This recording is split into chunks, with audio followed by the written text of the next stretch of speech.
2017, former Michigan governor and our university's now former interim president, John Engler, was forced to resign after making some disparaging comments about Larry Nassar's victims.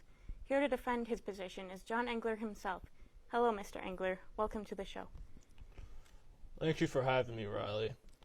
I haven't had an esteemed platform to share my thoughts in so long. It's been days. It really is a struggle not having power. I do miss seeing your self-congratulatory emails. Thank you. Now, last week, you were forced to resign by the Board of Trustees after saying some sexual assault survivors were ones who were enjoying the spotlight, who are still enjoying that moment at times, the awards and recognition. That is a gross and incredibly irresponsible thing for the president of a school going through a controversy. It's just human nature. When people are given a little bit of power, they take hold of that spotlight and enjoy being the center of attention for a while. It's just the natural thing to do. Well, it's at least what I would do. Yeah, I can see that. It's time to get back to work. We need to just forget all this fighting business, these women who won't shut up, and get back to what matters on campus. All of the positive change I made on campus that I spelled out in this definitely sane 11-page resignation letter. That's a little excessive. Yes, my impact was excessive.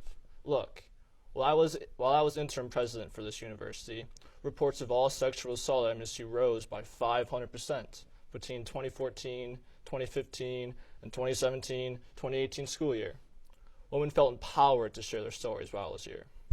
I don't think you did that. Correlation doesn't equal causation, and there was this movement. And also, that statistic isn't necessarily something to brag about. It's really fucked up. Okay, but when our administration agreed to have white identity provocateur Richard Spencer... I'm sorry, did you just come up with the phrase white identity provocateur? Let me finish. So we let him speak on campus, but we put him in the agricultural pavilion that is in the middle of nowhere, and barely anyone showed up. He canceled the rest of his tour. Okay, that specifically was pretty funny.